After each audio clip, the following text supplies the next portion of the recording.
ಓಂ ಸಾಯಿರಾಮ್. ನನ್ನ ಮುದ್ದಿನ ಮಗುವೆ, ಒಮ್ಮೆ ನಿನಗೆ ನಾನು ನನ್ನ ಮಾತನ್ನು ಕೊಟ್ಟಿದ ಮೇಲೆ ನಾನು ಹಿಂದಿರುಗಿ ಹೋಗಲು ಸಾಧ್ಯವೇ? ನಾನು ಸದಾ ನಿನ್ನ ಜೊತೆಯೇ ಇದ್ದೇನೆ. ಇದರಲ್ಲಿ ಯಾವ ಬದಲಾವಣೆಯೂ ಇಲ್ಲ.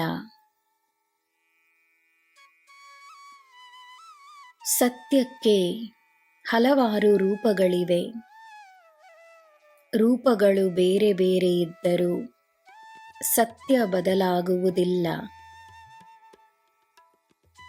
ಕಥೆಯನ್ನು ಯಾರು ಹೇಳುತ್ತಿದ್ದಾರೋ ಅವರು ಅದಕ್ಕೆ ಯಾವ ಅರ್ಥವನ್ನು ನೀಡುತ್ತಾರೋ ಸತ್ಯ ಅದರ ಪ್ರಕಾರ ಕಾಣುತ್ತದೆ. ಅದೇ ಅಭಿಪ್ರಾಯ. ಅಭಿಪ್ರಾಯ ಏನೇ ಆಗಿರಲಿ, ಸತ್ಯ ಒಂದೇ ಆಗಿರುತ್ತದೆ.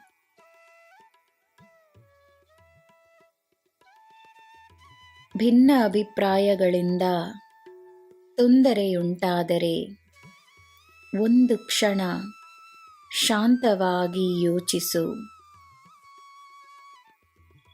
ಭಿನ್ನ ಅಭಿಪ್ರಾಯಗಳ ಪರಿಣಾಮವಾಗಿ ಉಂಟಾಗುವ ವಿವಾದದಲ್ಲಿ ಅನನ್ಯತೆಯನ್ನು ಗುರುತಿಸಲು ಪ್ರಯತ್ನಿಸು. ಆ ವಿವಾದವಿಲ್ಲವೆಂದರೆ ಅದರಲ್ಲಿರುವ ಅನನ್ಯತೆಯನ್ನು ನೋಡಲು ಹೇಗೆ ಸಾಧ್ಯ? ಆಗುವುದೆಲ್ಲ ಒಳ್ಳೆಯದಕ್ಕೆಂದೇ.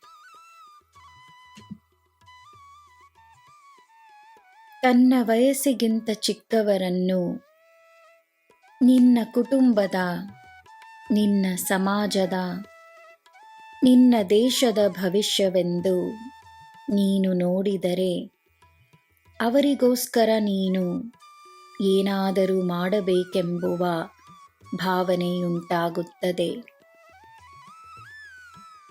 ಭವಿಷ್ಯದ ಬಗ್ಗೆ ಏನಾದರೂ ಮಾಡಲೇಬೇಕೆಂದರೆ ಮೊದಲು ಅದರ ಚಿಂತೆಯನ್ನು ಬಿಟ್ಟು ಭವಿಷ್ಯವಾಗಿರುವವರಿಗೆ ನಿನ್ನ ಅನುಭವಗಳ, ಜ್ಞಾನದ ಭಂಡಾರವನ್ನು ತೆರೆದಿಡು. ನಿನ್ನ ವಯಸ್ಸು ಏನೇ ಆಗಿರಲಿ, ಇಂದು ನೀನು ನಿನಗಿಂತ ಚಿಕ್ಕವರಿಗೆ ಮಾರ್ಗದರ್ಶನವನ್ನು ಮಾಡುವ, ಪ್ರೇರಣೆಯನ್ನು ನೀಡುವ ಸಂಕಲ್ಪವನ್ನು ಮಾಡು. ಈ ಗುರುವಿನ ಮಗು ನೀನು. ನಿನ್ನ ಜೊತೆ ನಾನಿದ್ದೇನೆ. ನಿನಗೆ ಎಲ್ಲ ಶುಭವೇ. ಜೈ ಸಾಯಿರಾಮ್.